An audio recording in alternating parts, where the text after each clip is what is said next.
Abra sua Bíblia em Atos, capítulo 9, versículo 3.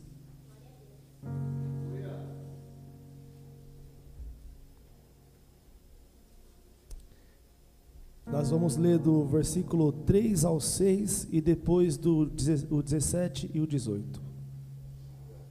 Todos acharam? Amém.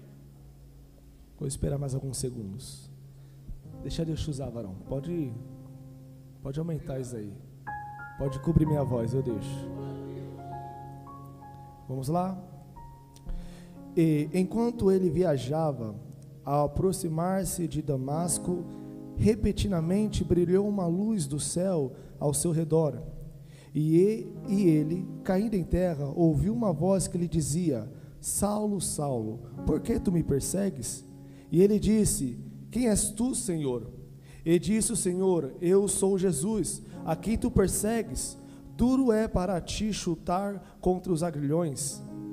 E ele, tremendo e atônico, disse: Senhor, o que queres que eu faça? E disse-lhe o Senhor: Levanta-te, entra na cidade, e será dito o que tu deves fazer. Agora o 17 e o 18. É capítulo 9, 17 e 18. E Ananias foi pelo caminho, entrou na casa, e impondo suas mãos sobre ele, disse: Irmão Saulo, o Senhor Jesus, que te apareceu no caminho por onde vinhas, me enviou para que recebas a tua visão e sejas cheio do Espírito Santo. E imediatamente lhe caíram dos olhos como se fossem escamas, e ele imediatamente recebeu a visão, e levantou-se e foi batizado. Podeis sentar?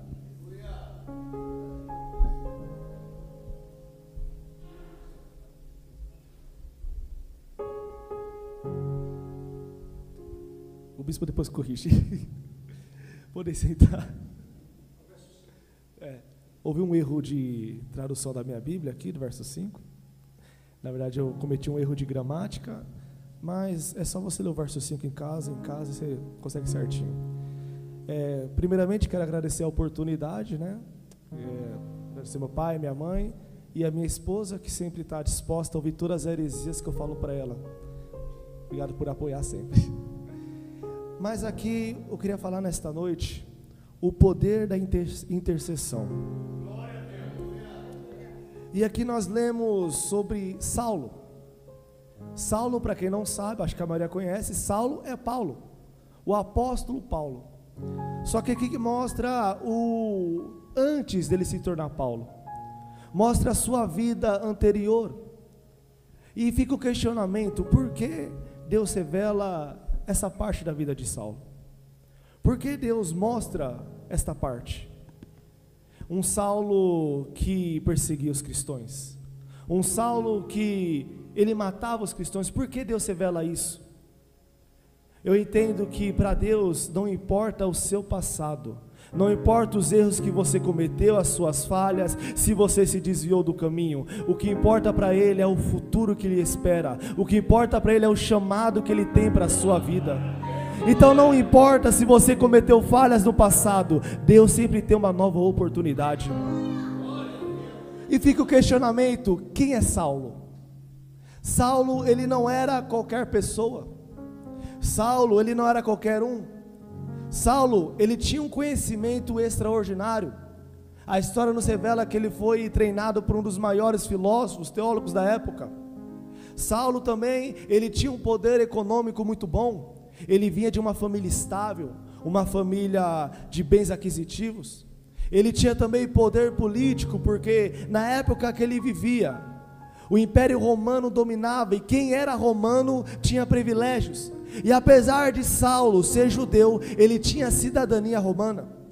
E ele também tinha autoridade, porque pessoas o seguiam, pessoas o ouviam.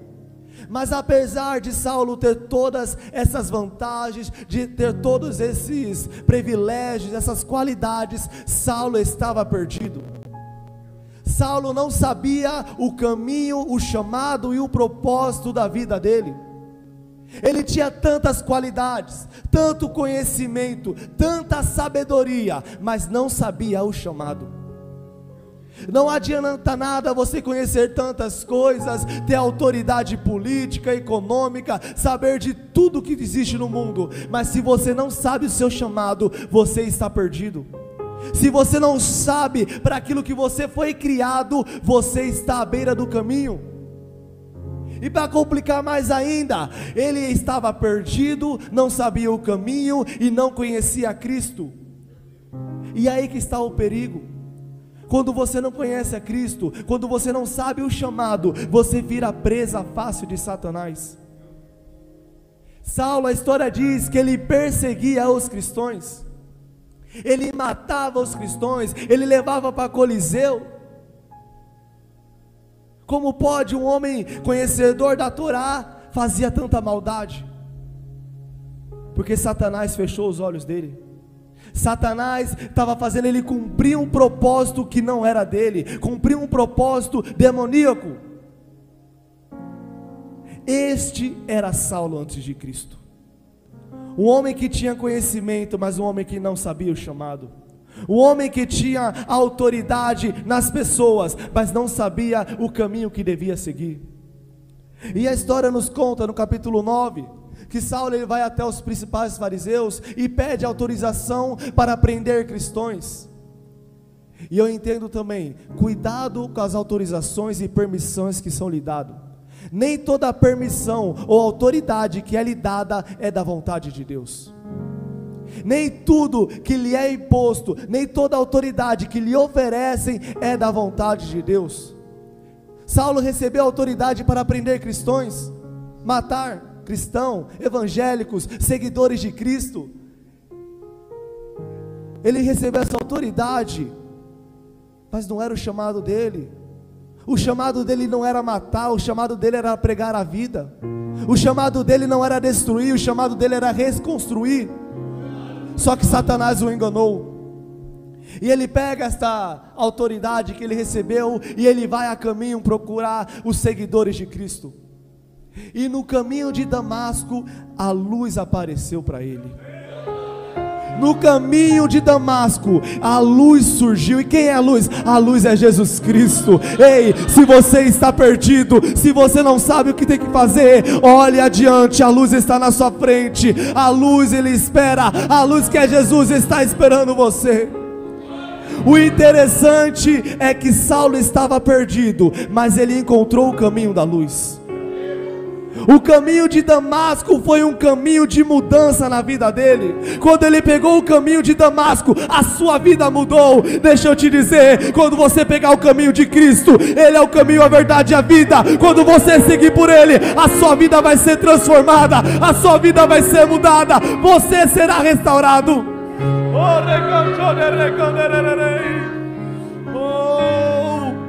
E Saulo ele se depara com Cristo.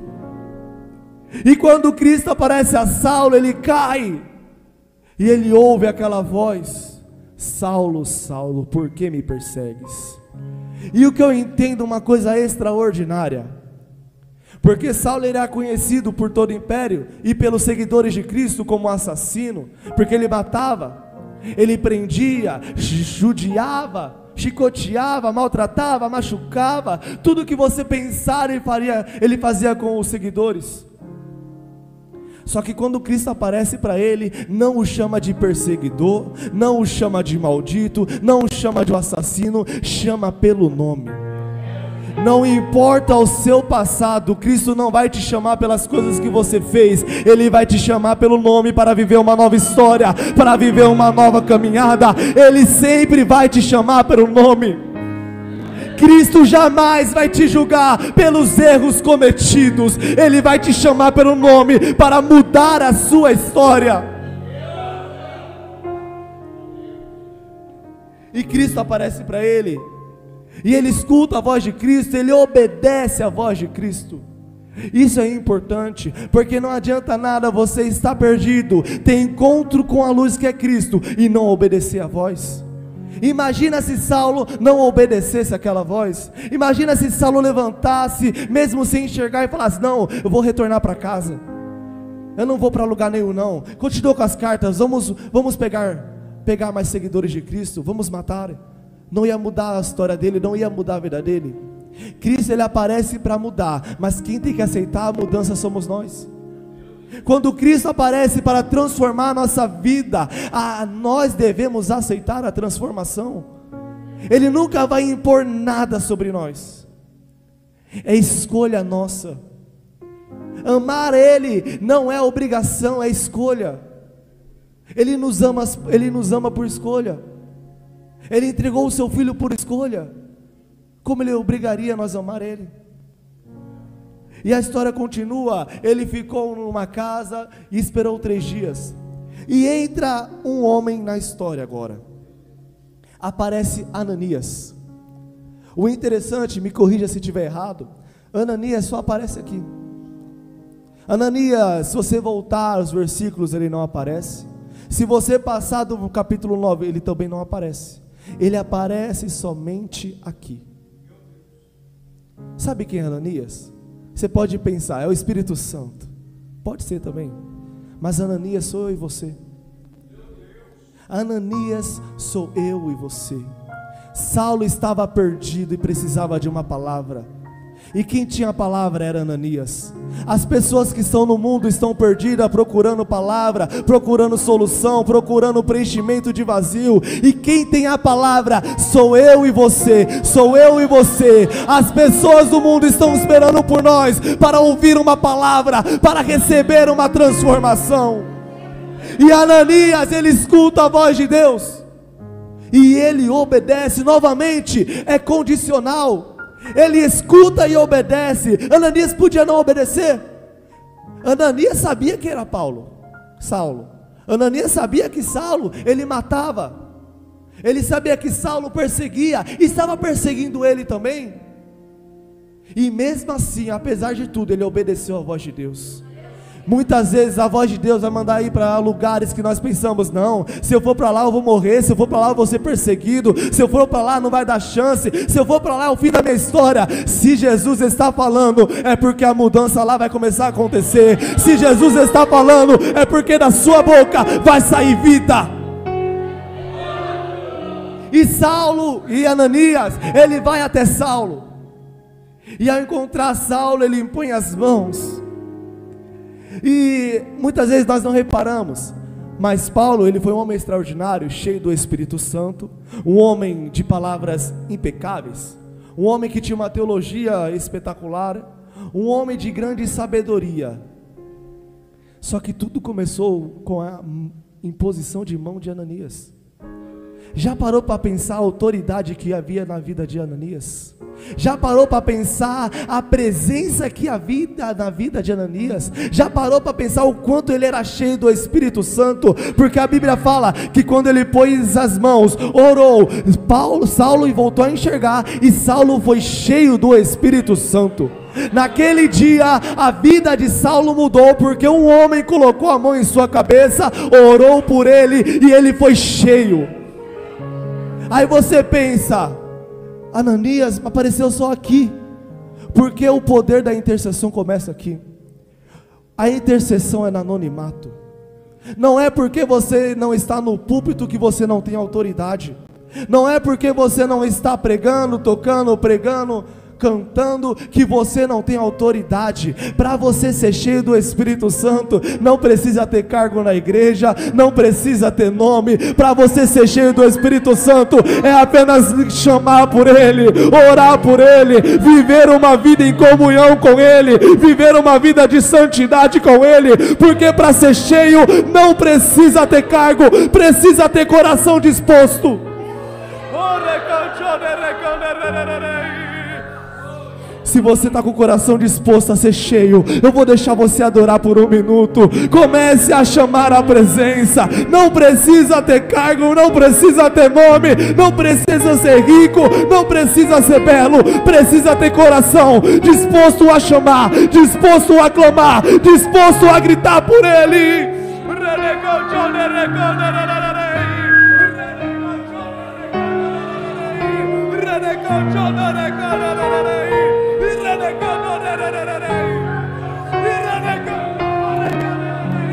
Espírito Santo, toma a tua igreja.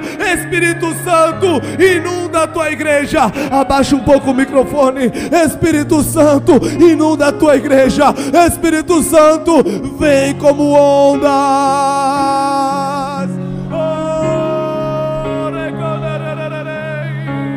Oh Espírito Santo, oh Espírito Santo. Outra coisa que eu aprendo com Ananias é que Ananias tinha sede por almas. Se você tem sede por almas, deixa Ele te usar. Se você tem sede por almas, deixa Ele te guiar. Oh Espírito Santo, a tua igreja tem sede.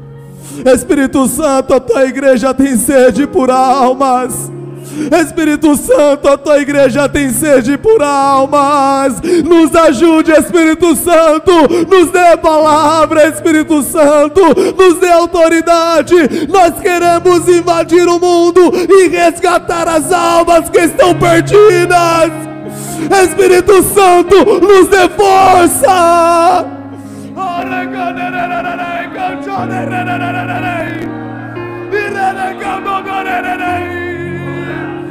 Espírito Santo, inunda nosso interior, para quando sairmos lá fora, a fonte jorre, a fonte jorre, a fonte jorre, a fonte jorre.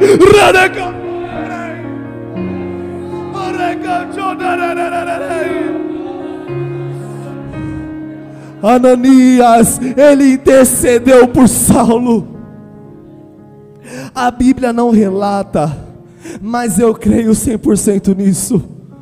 Saulo, quando estava perseguindo os seguidores de Cristo, os cristãos, os evangélicos, os evangélicos, eles não torciam pela morte de Saulo. O verdadeiro seguidor de Cristo, quando vê alguém o perseguindo, ele não ora para matar. Ele não ora para que Deus aniquile, não. Ele não ora para que Deus afunde para lhe pisar, não. Ele ora: Senhor, salva. Senhor, transforma. Senhor, o perdoe. Senhor, o renove. Senhor, recolha para estar na tua igreja. Senhor, o transforme. Jonatas, você tem algum exemplo disso? No alto da cruz, ele olhou para todos que estavam zombando dele. Ele olhou para todos que falaram: crucifica Jesus e solta Barrabás. Ele olhou para todos aqueles que cuspiram, xingaram, chicotearam, o maltrataram e disse: Pai, perdoa, perdoa, Pai, perdoa, Pai, perdoa, Pai. O perdão de Cristo, ele atinge mim, ele atinge você, ele atinge todos nós. O perdão de Cristo não tem limitações.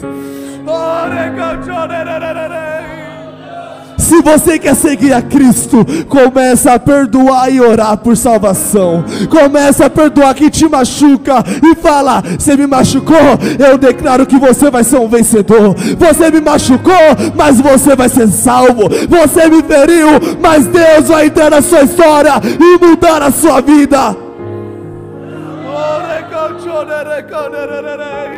Adore Ele, exalte o nome dEle.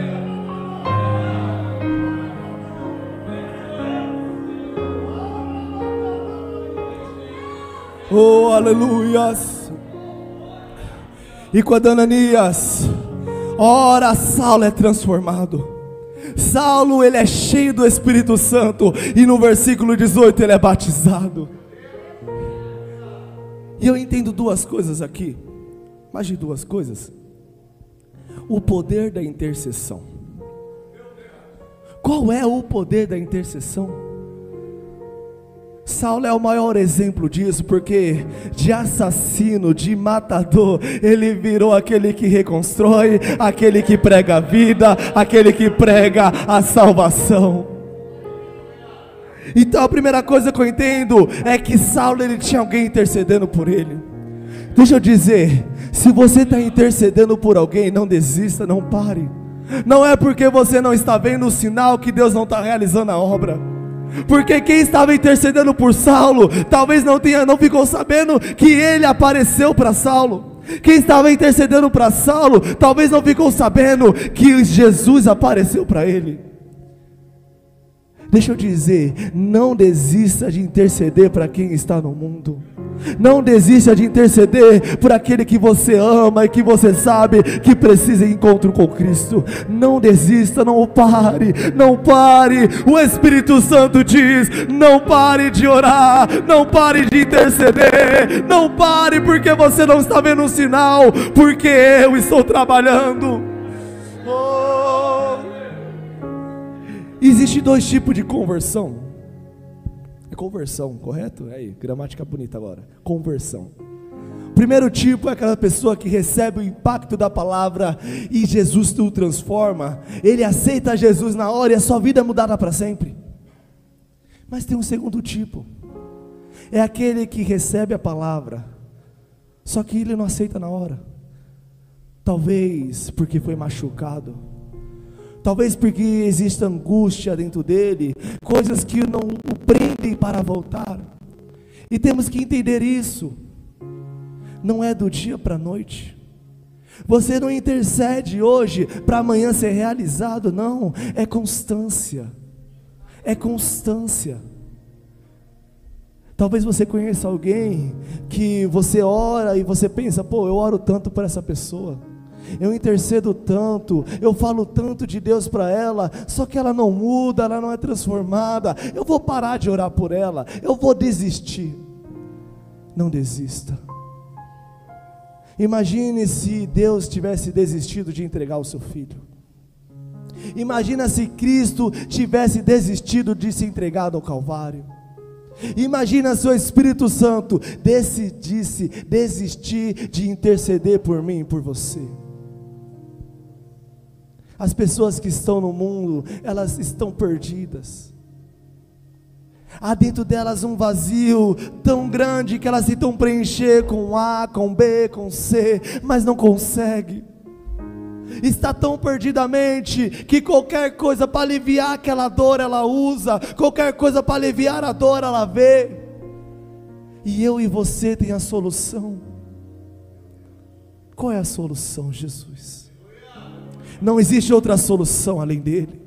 Não existe nada que pode preencher esse vazio além da presença dele. O que é intercessão? Intercessão, eu falei numa célula há um tempo atrás, acho que foi mês passado, na célula de Judá, de Levi, né, do Cauã, Levi. Eu falei que intercessão é você se pôr no lugar da pessoa. Mas não é só você se pôr no lugar da pessoa, é você sentir o que a pessoa está sentindo. Porque não adianta nada você se pôr no lugar da pessoa e julgar a pessoa, e condenar a pessoa, não. Intercessão é você se pôr no lugar, sentir a dor que a pessoa está sentindo, olhar para a dor que a pessoa está sentindo e orar para que aquela dor venha a ser mudada. Intercessão é compaixão, é amor. Intercessão é o amor de Deus. Se coloque em pé.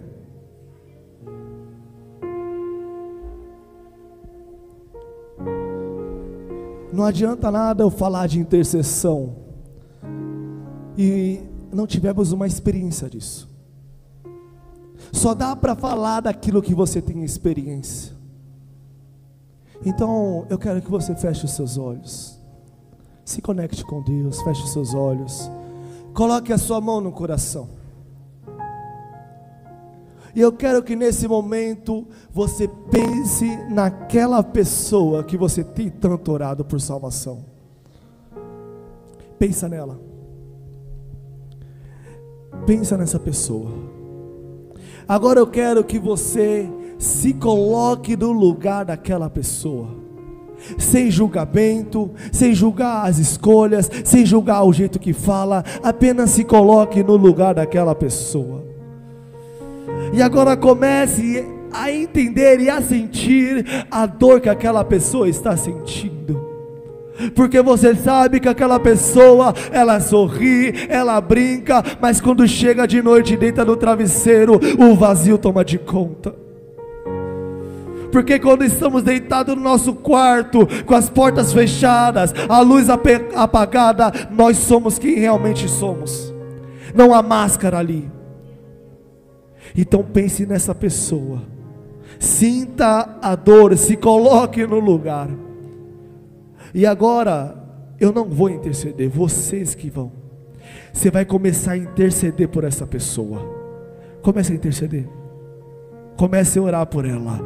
Abra sua boca e comece a orar por essa pessoa. Espírito Santo, Espírito Santo, a tua igreja está reunida. E Espírito Santo, nós estamos intercedendo por almas, estamos exercendo o ministério da intercessão. Então Espírito Santo, eu te peço agora, toma a tua igreja, começa a dar autoridade para que venha interceder com mais profundidade.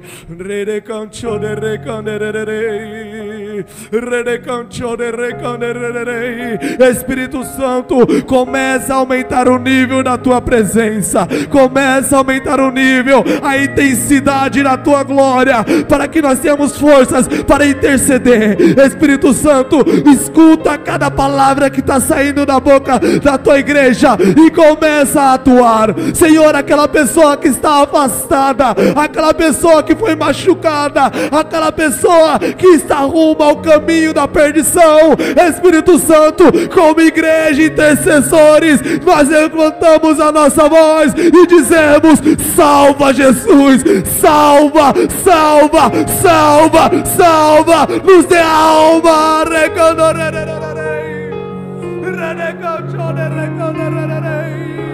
Aumente o nível da sua intercessão agora. Aumente o nível da sua intercessão. Aumente o nível da sua intercessão. Espírito Santo, eu oro pelo Carlos, Pai. Salva ele, transforma a vida. Enche da tua presença. Continue intercedendo, continue. As lágrimas estão rolando, é porque a sua oração está sendo atendida. Se as lágrimas estão rolando, se você está sentindo a presença, se você está sentindo a presença dele, é que a sua intercessão está sendo atendida. Se você está orando pelo seu pai, se você está orando pela sua mãe, sua esposa, seu esposo, seu filho, sua filha, seu amigo, seu primo, Cristo está vendo, e Cristo está já no caminho. Cristo está no caminho, a luz está no caminho dele, a luz está no caminho.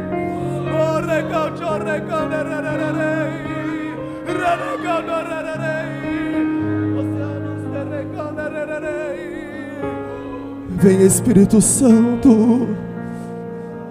Senhor, esse culto nesta noite é um culto de missões, é um culto que nós temos para clamar por almas, é um culto que nós temos para clamar por almas. Espírito Santo, nos dê almas, nos dê vida. Espírito Santo, nos dê vidas, nos faça encher a tua casa.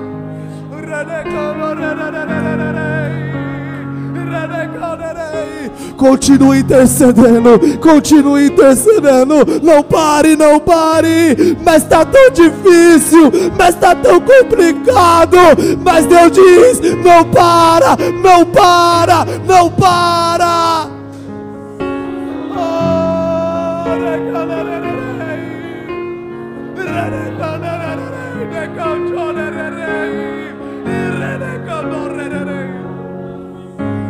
Continue intercedendo, continue intercedendo, continue intercedendo. Sim, meu Deus, sim, meu Pai, ouve a oração da tua igreja, ouve a oração do teu povo, que está intercedendo por pessoas agora. É um pai, é uma mãe, é um parente, é um tio, é uma tia, é um filho, é uma filha, é uma amiga, é uma amiga. Eu não sei quem é, meu Pai, mas tu sabes. Oh, meu Deus, que o teu poder agora, o mesmo poder que ressuscitou a Jesus Cristo dentre os mortos, que pelo poder do teu Espírito agora, começa a quebrar correntes, começa a quebrar grilhões agora. Toda a vida que está presa por obra de feitiçaria, por obra de magia negra, por obra satânica, eu dou ordem agora. Toda obra de Satanás quebrada agora, agora, agora, agora, agora, agora, agora, agora, em nome de Jesus. Eu dou ordem a todos os demônios que prendem vida de pessoas agora, agora, agora, seja quebrado agora, agora, agora, em nome de Jesus, saia!